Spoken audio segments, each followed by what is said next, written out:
सलंग के साथ मैं हूं रूपचंद्र झा।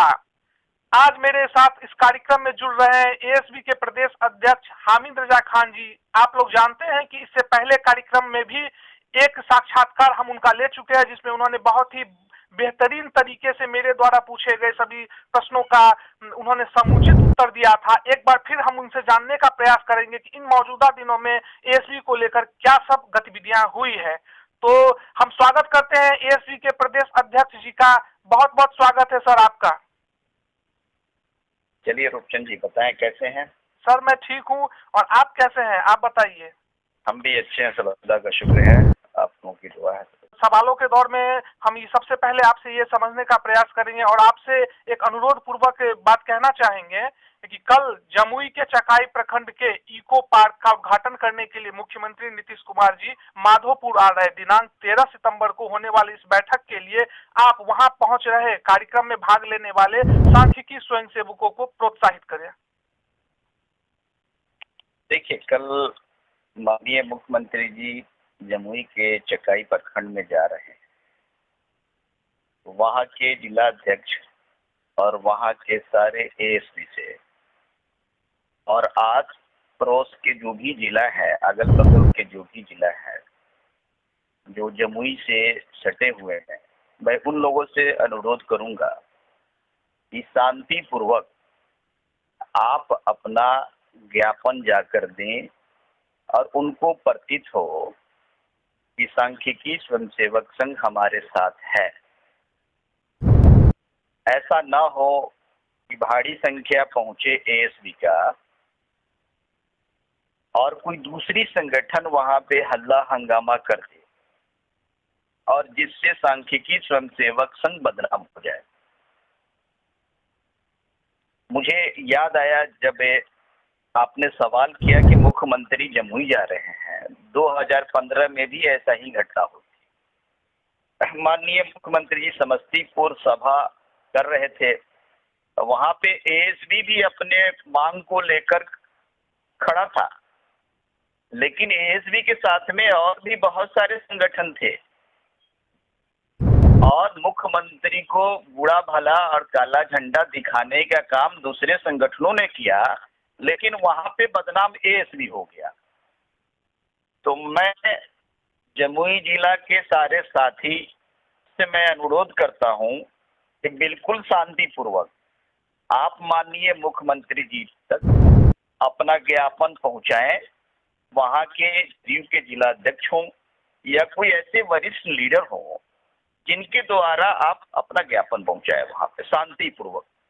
जी जी बिल्कुल बिल्कुल, शांतिपूर्वक ही ये मांग पत्र और ज्ञापन जाना चाहिए। एक शिष्टमंडल बनाकर मुख्यमंत्री जी से मिलने का प्रयास करना चाहिए। तो आप लोग सुन रहे हैं कि एएसबी के प्रदेश अध्यक्ष सीधा संकेत दे रहे हैं कि पिछली बार 2015 की तरह कुछ ऐसी घटना ना हो जाए जिसमें एएसबी को बदनामी का सामना करना पड़े। कई अन्य संगठन के लोग भी वहां मौजूद होंगे और उनके द्वारा किए जा रहे प्रदर्शन का कलंक एएसबी को ना लग जाए, इससे बचते हुए मुख्यमंत्री जी से शिष्टाचार भेंट करनी है।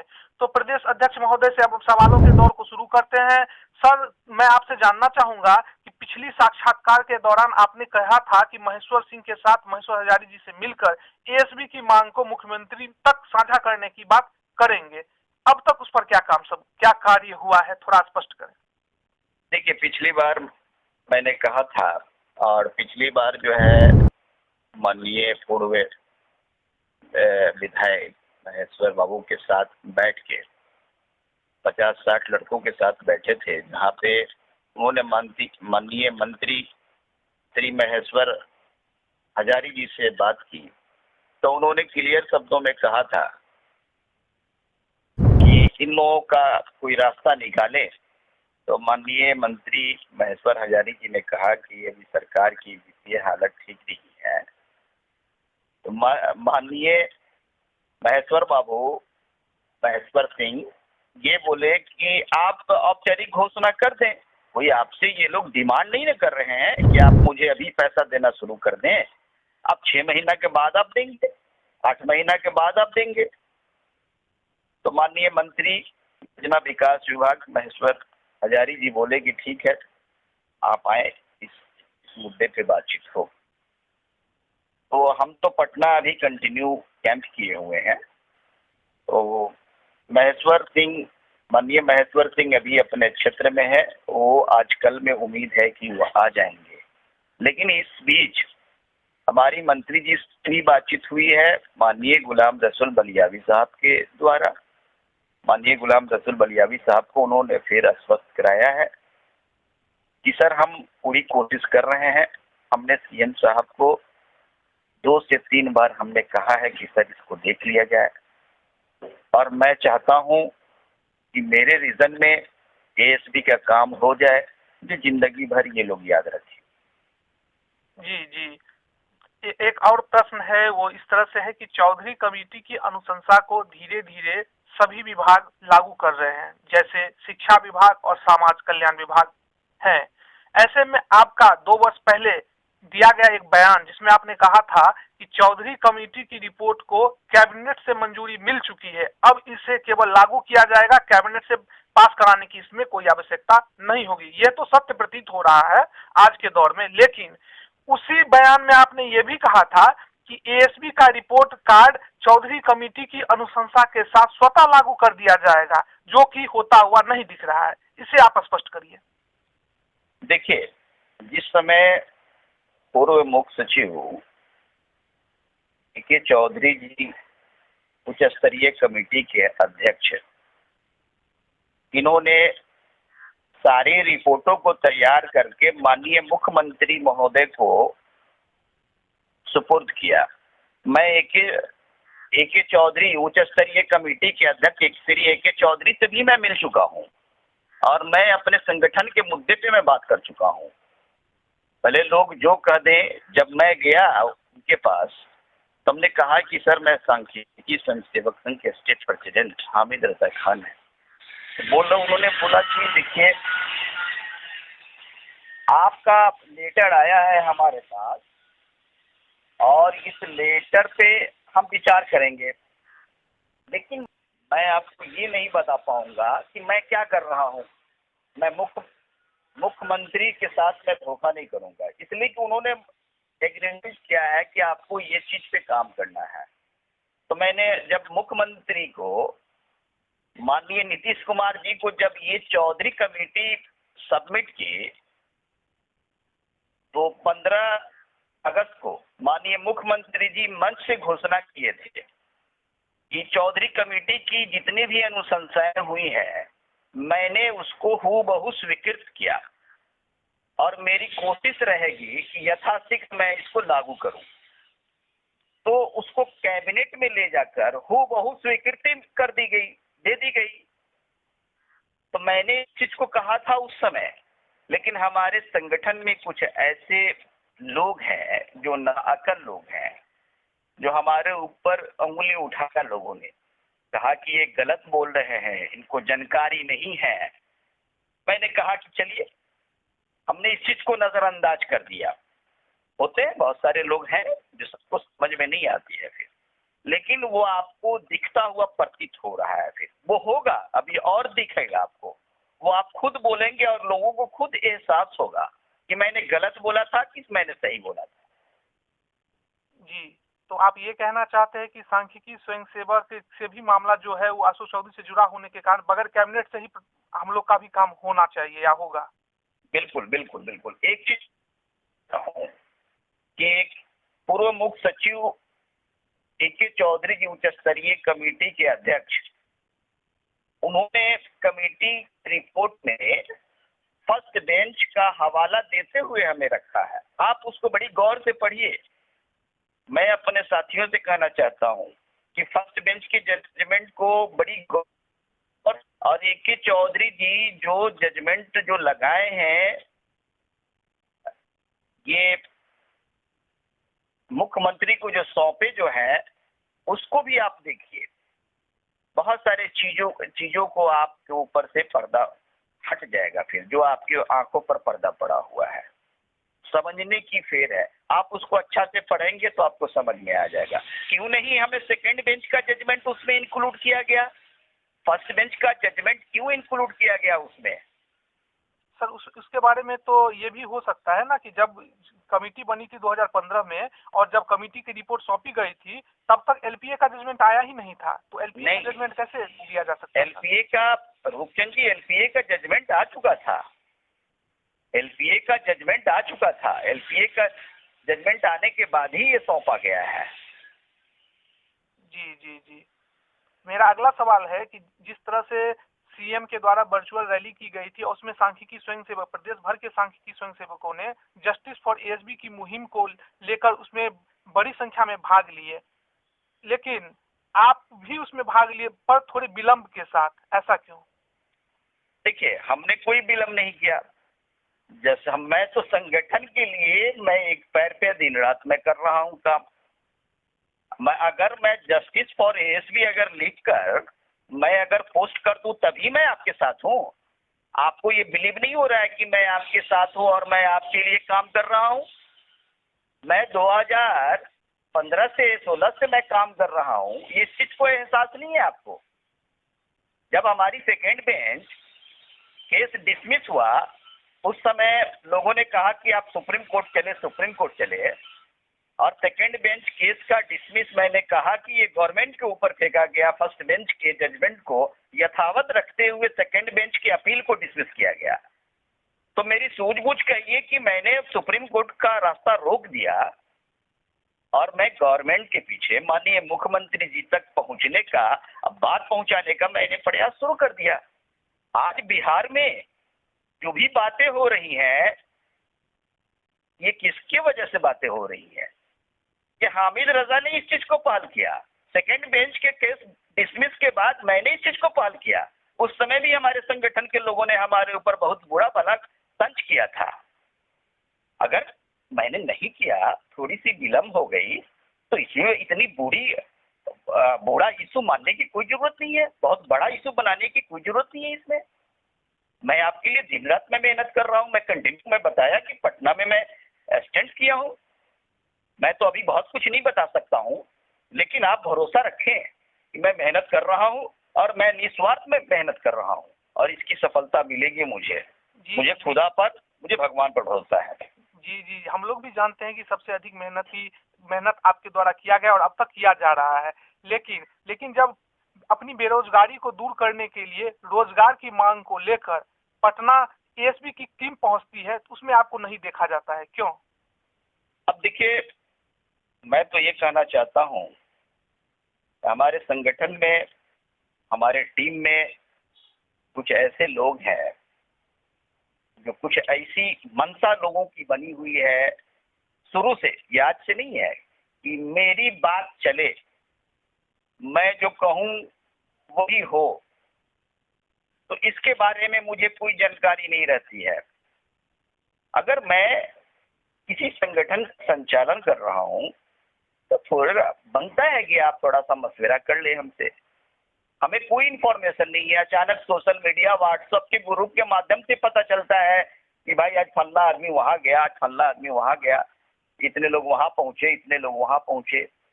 इसकी मुझे कोई जानकारी नहीं रहती है, लोगों के द्वारा जानकारी मिलती है।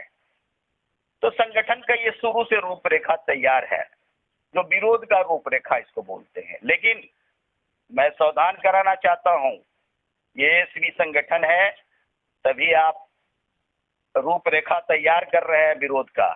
इस चीज पे लगाम लगाइए। अगर लगाम नहीं लगाएंगे, गवर्नमेंट के पास अगर ये खबर पहुंचेगी कि इनके संगठन में आज भी त्रुटि है, आज भी फूट है, तो मुझे लगता है कि मामला जो है थोड़ा हो जाएगा। तो kindly I request to you, आप लोग ऐसा ना करें। जो सिस्टम है, सिस्टम के थ्रू चलें। 10 आदमी 15 आदमी का झुंड बनाकर नहीं चले जाएं, और मीडिया वालों के सामने किसी तरह का विरोधाभास शब्द का प्रयोग ना करें। ये मेरी आपसे गुजारिश है। आप माने, चुनाव करीब है, आचार संहिता लगने वाला है। अगर आपको पैरवी करना है, आप अपने क्षेत्र के गण्यमान व्यक्ति को लेकर आए, माननीय मंत्री जी, माननीय मुख्यमंत्री जी, माननीय देवेश चंद्र ठाकुर जी, आपको जिनसे पैरवी करवानी हो आप पैरवी करवाएं। लेकिन ये मीडिया के सामने, चाहे यूट्यूब हो या इलेक्ट्रॉनिक मीडिया हो या प्रिंट मीडिया हो, विरोधाभास शब्दों पर लगाम लगाएं। फिर आपसे मेरी गुजारिश है। जी जी, एक और सवाल है आपसे। जैसे आप ही के टीम के पूर्व सदस्य मनोज वर्मा जी ने कई पोस्टों के माध्यम से, वीडियो के माध्यम से आप पर कई बार कटाक्ष किए थे, लेकिन हाल के उनके वीडियो में आपको सबसे अधिक मेहनती और संघर्ष करने वाला प्रदेश नेतृत्वकर्ता साथी बताया गया है। उन्होंने ये भी बताया कि आपने आर्थिक रूप से भी इस संघ के लिए बहुत प्रयास किया है। क्या अब ये न माना जाए कि वो आपके नाम का सहारा लेकर लोकप्रिय होना चाहते हैं, या फिर आपकी उनसे कोई सेटिंग हो गई है? देखिए, ये सब लोग जानते हैं कि मनोज वर्मा शुरू से मेरे साथ रहता था और मेरी जहां पांव पड़ती थी वहां मनोज वर्मा के भी पांव पड़ती थी। ये पीछे की बात है कि मनोज वर्मा को जिस समय कॉल करते थे उस समय आधे घंटे या 10 मिनट के अंदर में मनोज वर्मा मेरे साथ मौजूद रहता था। लेकिन संगठन की कुछ लोगों की ख्यालात की वजह से वो बेचारा अपने ख्यालात को बदल दिया। हमारा वैसे तो उससे हमारी कोई दिक्कत नहीं है। फिर मुझे बिहार के कोई एएसपी से कोई दिक्कत नहीं है। आज भी वो मेरे भाई हैं, मेरे दोस्त हैं, चाहे वो मेरे बारे में जो कह दे, जो लिख दे। मैं संगठन के लिए हूँ, जब तक हूँ रहूंगा, जब तक मेरी कार्यकाल रहेगी मैं काम करता रहूंगा, तन मन धन से मैं करूंगा। फिर मैंने किसी से कुछ नहीं कहा, मेरी जहां तक प्रयास है मैं कर रहा हूं। मनोज वर्मा के द्वारा जो भी कहा गया है ये तो मैं ऑथेंटिक नहीं बता पाऊंगा कि मनोज वर्मा ने कहां से ये रिपोर्ट लाया। बहुत सारे लोग हमसे सवाल किए कि आपके साथ में रहने वाले लोग थे, वो ऐसे ऐसे रिपोर्ट दे रहे हैं। हमने कहा कि भाई देखो, ऐसा है कि इसका मेरे पास कोई जवाब नहीं है, अब मनोज वर्मा ही बताएगा फिर कहां से हमने ये रिपोर्ट लाया। हो सकता है कोई आदमी ने, कोई अधिकारी ने उनको कुछ बताया हो जिसके कारण जो है दावा ठोक रहा है। फिर तो मतलब आप ये कहना चाहते हैं कि मनोज वर्मा जी के द्वारा जो कहा जा रहा है काम हुआ नहीं बल्कि हो चुका है, इसकी आप पुष्टि नहीं करते हैं? नहीं, देखिए, मैं तो अपने आप को मैं पुष्टि नहीं कर रहा हूँ कि काम होगा कि नहीं होगा। मैं लेकिन मेहनत कर रहा हूँ, मुझे उम्मीद है, खुदा पे भरोसा है, मैंने मेहनत किया है, कुछ न कुछ इसका रिजल्ट निकलेगा आचार संहिता से पहले मुझे पूरी उम्मीद है। जी, एक और साथी हैं संगठन के राकेश झा सीतामढ़ी से, उनके द्वारा 16 सितंबर को एक बैठक आयोजित की जा रही है पटना में। इस बैठक को आप किस नजरिए से देखते हैं? देखिए, ये तो गलत है। बैठक का आयोजन करना, संगठन को कमजोर करना अगर किसी की मंशा है, मुझे तो कुछ लोगों ने कहा है फोन करके कि राकेश झा सुप्रीम कोर्ट के लिए पैसा मांग रहा है। मैंने कहा कि आज शिक्षक सुप्रीम कोर्ट जाकर और केस हार गया, हाई कोर्ट से केस जीता हुआ सुप्रीम कोर्ट से केस हार गया। उसके बावजूद माननीय विकास पुरुष श्री नीतीश कुमार जी आज शिक्षकों को कैबिनेट से पारित करके जो दिया, आखिर दिया तो देने का काम माननीय मुख्यमंत्री जी ने किया। और मुझे भरोसा है ऐसे व्यक्ति, ऐसे विकासशील व्यक्ति पर कि सांख्यिकी स्वयं सेवक को भी कुछ न कुछ देंगे। मुझे उम्मीद है इतनी निराशा नहीं वो देखेंगे, इसलिए राजा है और मैं प्रजा हूं और वो प्रजा को नाखुश नहीं करना चाहते हैं। मैंने इस चीज को देखा है। जी, तो आप ये मानते हैं कि एएसपी का काम इसी मौजूदा कार्यकाल में हो जाएगा? मुझे पूरी उम्मीद है, मैं आशा कर रहा हूं, लेकिन आपको कुछ न कुछ तो जरूर देखने को मिलेगा आचार संहिता से पहले। जी, थोड़ा तो विश्वास करना पड़ेगा। जी, जैसे आज 12 सितंबर है और आचार संहिता लगने में अभी भी कम से कम 15 दिन, ऊपर भी हो सकता है, ये 20 दिन भी हो सकता है, लेकिन 15 दिन तो बचे ही बचे हैं। तो ऐसे में आप सांख्यिकी स्वयंसेवकों को इस दौरान, ये बचे हुए 15 दिन के दौरान क्या कहना चाहेंगे, उनको क्या करना चाहिए? देखिए, हमारे बिहार के जितने भी साथी हैं जो अपने एमएलसी, मंत्री, विधायक, जिलाध्यक्ष के द्वारा जो है सरकार के ऊपर दबाव बना रहे थे, वो प्रक्रिया रुकनी नहीं चाहिए। इससे एक पॉजिटिव मैसेज आता है, चारों तरफ से एक मैसेज जाएगा। तो इंसान है ना भाई, सारे इंसान, सबके पास दिल है, तो दिल में थोड़ी सी जगह बनेगी। थोड़ी बहुत अगर जगह कमी है तो ये जो दबाव जो जाएगा, इससे एक पॉजिटिव मैसेज निकलेगा। तो ये प्रक्रिया पूरे बिहार से एएसपी ये चला रहे हैं और इसको चलाया जाए। मेरी सारे साथियों से अनुरोध है कि एक बार फिर आप जिस जिस एमएलसी, जिस जिस मंत्री, जिस जिस जिला अध्यक्ष के पास आप गए हैं, उनके पास फिर जाएं, कहें कि सर मेरे लिए, हमारे संगठन के लिए कोई समाधान निकाले, कोई रास्ता निकाले। मैं जिंदगी भर मैं आपका आभारी रहूंगा। जी, आपके अनुसार एएसबी को इस दुर्गति तक पहुंचाने के लिए कौन सबसे ज्यादा जिम्मेदार है? देखिए, एएसबी को दुर्गति तक पहुंचाने के लिए मैं खुद जिम्मेदार हूं, हमारी संगठन खुद जिम्मेदार है, एएसबी खुद जिम्मेदार है। आज जो है, मैं कहता हूं कि एक ब्लॉक में या एक थाना में अगर कोई मामलात अगर आ जाते हैं किसी के खिलाफ, तो मैं उस समय खोजता हूं कि भाई ब्लॉक के कौन से वीडियो के करीबी लोग हैं, या थाना में थाना प्रभारी के कौन से करीबी लोग हैं जिनसे पैरवी पहुंचाई जाए। और यहाँ भी तो हम तुरंत पैदा हुए थे, हमारी तुरंत ज्वाइनिंग हुई थी, तुरंत मुझे कार्य पे लगाया गया था। उसके बावजूद गलत डायरेक्शन का जो है, हमारे संगठन के लीडरों ने गलत डायरेक्शन दिया हमारे संगठन के युवाओं को, साथियों को, जिसका खामियाजा आज भुगत रहे हैं। खैर, जो हुआ से हुआ, पिछली बातें हैं, ये होती हैं, मिस तो हो ही जाती हैं, अच्छे अच्छे लोगों से मिस हो जाती है। यदि और मैंने इस चीज को सुधार किया है, बहुत रास्ते पर लाया, बड़ी मेहनत हुई इस पे, सारे साथियों की मेहनत हुई इस पे। अभी सुधार है और मुझे उम्मीद है कि इसका कुछ न कुछ रास्ता निकलेगा। यदि आज एएसबी कामयाब हो जाए तो इसके लिए सबसे अधिक श्रेय किसको मिलना चाहिए? सबसे अधिक श्रेय बिहार के सारे साथियों को मैं श्रेय देना चाहता हूं, जिन्होंने दिन रात एक करके माननीय मुख्यमंत्री जी तक बात को पहुंचाया।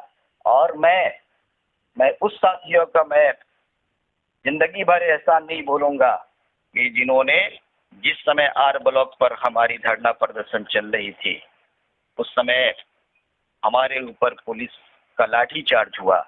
बहुत सारे ऐसे साथी थे, मैंने अपनी आंखों से देखा, वहां पे किसी को उठाने वाला नहीं मिल रहा था, किसी के हाथ टूटा, किसी के 22 टाँके पड़े, किसी के हाथ में स्टील का रड लगा, किसी के पैर में स्टील का रड लगा, किसी के बाह टूटा।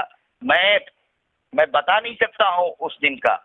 मैं उस साथियों का मैं शुक्रगुजार हूँ, और मैं उस साथियों का भी शुक्रगुजार हूँ कि जो 22 दिन और 25 दिन जेल में संगठन के लिए थे। मैं उनका भी तहे दिल से शुक्रगुजार हूँ। अगर ये हमारी संगठन आज यहाँ तक है तो बिहार के सारे साथियों का योगदान है। अगर हमारे पक्ष में पॉजिटिव आता है तो बिहार के सारे साथियों का इसमें कदम से कदम मिलाकर चलने का योगदान है। जी, बलियावी जी के बारे में तो आपने कह दिया, कादरी जी, तनवीर अख्तर जी या अन्य और कोई भी नेताजी हैं जिनके सहारे आप मंजिल को आगे बढ़ाते रहे, उन लोगों का आखिरी रिएक्शन क्या है एएसबी को लेकर? देखिए, अभी तो मैं नाम नहीं खोलूंगा, लेकिन 3 दिन 4 दिन के अंदर में मैं कुछ आपको जरूर मैं बताऊंगा। अभी नाम से मैं परहेज कर रहा हूं, आप वेट कीजिए, मैं खुद आपको फोन करूंगा और फिर मैं कहूंगा कि आप कुछ सवाल करें हमसे फिर, और मैं उस समय बताऊंगा आपको। जी सर, इंतजार रहेगा। मैं जानना चाहूंगा, मैं उस समय की प्रतीक्षा में हूं कि कब आपके तरफ से खुशखबरी लोगों तक पहुंचाई जाए। आखिरी सवाल मैं आपसे यही जानना चाहूंगा कि आपको क्या लगता है अभी और कितने कैबिनेट शेष बचे हैं? देखिए, कल हम तो बैठे थे और बहुत सारे लीडर्स थे वहां पे, तो हमने ये सवाल किया कि कैबिनेट लास्ट है कि इसके बाद भी कैबिनेट होगा। उन्होंने बोला कि नहीं, कैबिनेट तो अभी होगा, अभी कई कैबिनेट होंगे। और बड़े बड़े डिसीजन लिए जाएंगे, बड़े बड़े फैसले लिए जाएंगे। कई साथियों के द्वारा ये भी कहा जाता है कि हो सकता है कि सांख्यिकी स्वयंसेवक से भी चुनाव का कार्य लिया जाए, क्योंकि बड़े पैमाने पर नए बूथों की संख्या बढ़ी है 34,000 और कर्मियों 6 लाख कर्मी की आवश्यकता है। शिक्षा की आबादी उतनी बड़ी है नहीं, तो संविदा कर्मियों को लिया जाना ही है। तो क्या सांख्यिकी स्वयंसेवकों के संदर्भ में जो दावे किए जा रहे हैं कि वो चुनाव का काम कर सकते हैं, कितना संभव दिख रहा है? नहीं, हमको तो नहीं लगता है कि इतना अर्जेंट जो है गवर्नमेंट बहाली कर लेगी और चुनाव कार्य पे भी लगा देगी। हमको ऐसा नहीं दिख रहा है। फिर बाकी माननीय मुख्यमंत्री जी कुछ भी करा सकते हैं, कुछ भी हो सकता है, वो है तो कुछ भी हो सकता है। फिर मुझे उनके ऊपर विश्वास है। सीएमओ बिहार के ऑफिशियल पेज पर एक सूची प्रकाशित की गई थी जिसमें 2005 से लेकर अब तक जितने भी कर्मियों को जॉब दी गई है सरकार के द्वारा, जिस किसी भी सेक्टर में, उसका ब्यौरा प्रस्तुत किया गया। ऐसे में 59 नंबर पर सांख्यिकी मित्र के बारे में भी बतलाया गया है। ये सांख्यिकी मित्र कौन हो सकते हैं? देखिए, मैंने भी देखा है सांख्यिकी मित्र है। 2011 में सांख्यिकी मित्र की बहाली हुई थी, जो ब्लॉक के बीडीओ या सीओ के द्वारा बहाली हुई थी। लेकिन फिर इनको 10 में शायद 10 में बहाली हुई। फिर उसके बाद जो है इनको हटा दिया गया। फिर 2012 में सांख्यिकी स्वयंसेवक की वैकेंसी आई, एक ज्ञापन आया, उसमें जो है इनको हटा दिया गया था। उसमें शायद 3% या 5% उनको ये बोनस एक दिया गया था कि आपको इसमें ऐड किया जाएगा। अब गवर्नमेंट सांख्यिकी मित्र वो तो थी, लेकिन अब ये हम सांख्यिकी स्वयंसेवक हैं। बाकी देखिए, मैं कह रहा हूँ कि गवर्नमेंट ही डिसाइड करेगी। गवर्नमेंट के अंदर में क्या बातें चल रही हैं ये मैं नहीं बता पाऊंगा, ये कोई नहीं बता पाएगा। आपको वेट करना पड़ेगा, हम लोगों को वेट करना पड़ेगा। इन दिनों एक खबर चर्चा का विषय बनी हुई है, वो गूगल पर सांख्यिकी मित्र करके जब आप लिखते हैं तो सर्च बॉक्स में dsc.bis.nic.in का एक सरकारी वेबसाइट है, उस पर कुछ दिखता है जिसमें लिखा हुआ है सांख्यिकी स्वयंसेवक और ऑब्लिक देकर लिखा हुआ है पंचायत मित्र। चूंकि उस लिंक को क्लिक करने के बाद वो खुलता नहीं है, तो क्या माना जाना चाहिए? क्या सरकार लिंक को अपडेट कर रही है? हाँ, मैंने भी इस चीज को देखा है। बड़ी गौर से मैंने देखा है। उसमें ये भी हमने देखा है कि रालोसपा लीडर्स को सुगौली प्रखंड के प्रखंड अध्यक्ष जितेंद्र कुमार ने आवेदन दिया था। उसमें भी सांख्यिकी स्वयंसेवक के ब्रैकेट में जो लिखा हुआ है सांख्यिकी मित्र, लेकिन अभी उससे कुछ प्रतीत नहीं होता है कि क्या इससे इंडिकेट नहीं होता है कि क्या होगा।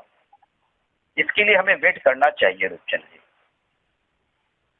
जी सर, तो कुछ चूंकि स्पष्ट निकल के सामने नहीं आ रहा है, इसीलिए उन बातों पर बहुत अधिक मंथन करने की आवश्यकता नहीं है।